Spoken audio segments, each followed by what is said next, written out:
बातमी येते महायुतीचा विधान परिषद निवडणुकीसाठी जागा वाटपाचा फॉर्म्युला ठरल्याचं कळतंय। या नव्या फॉर्म्युल्यानुसार भाजप 10, शिवसेना 5 आणि राष्ट्रवादी काँग्रेस 2 जागा लढवणार असल्याची माहिती सूत्रांकडून मिळते आहे। 18 जून रोजी होत असलेल्या निवडणुकीसाठी महायुतीचं जागा वाटप सूत्र ठरलं असलं तरी रायगडची जागा शिवसेना लढणार की राष्ट्रवादी काँग्रेस हे मात्र अद्याप गुलदस्त्यात असल्याचं कळतंय। ठाणे आणि जळगाव मात्र शिवसेना लढणार असल्याची माहिती सूत्रांकडून मिळते।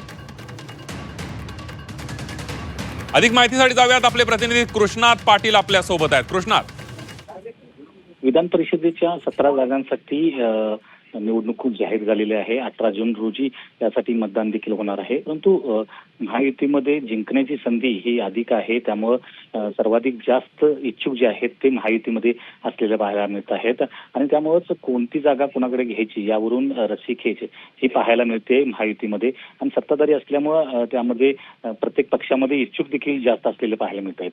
परंतु अखेर हा फॉर्म्युला समोर आलेला आहे जागा वाटपाचा, ज्यामध्ये 17 पैकी 10 जागा या सर्वाधिक जास्त भाजप लढेल, त्यानंतर 5 जागा या शिवसेना लढेल आणि उरलेली 1-2 जागा आहेत, ज्या 2 जागा आहेत ते राष्ट्रवादी काँग्रेस लढणार असल्याचं समोर येत आहे। त्यामुळं 10, 5 आणि 2 असा फॉर्म्युला जो आहे जागा वाटपाचा महायुतीचा समोर आलेला पाहायला मिळते।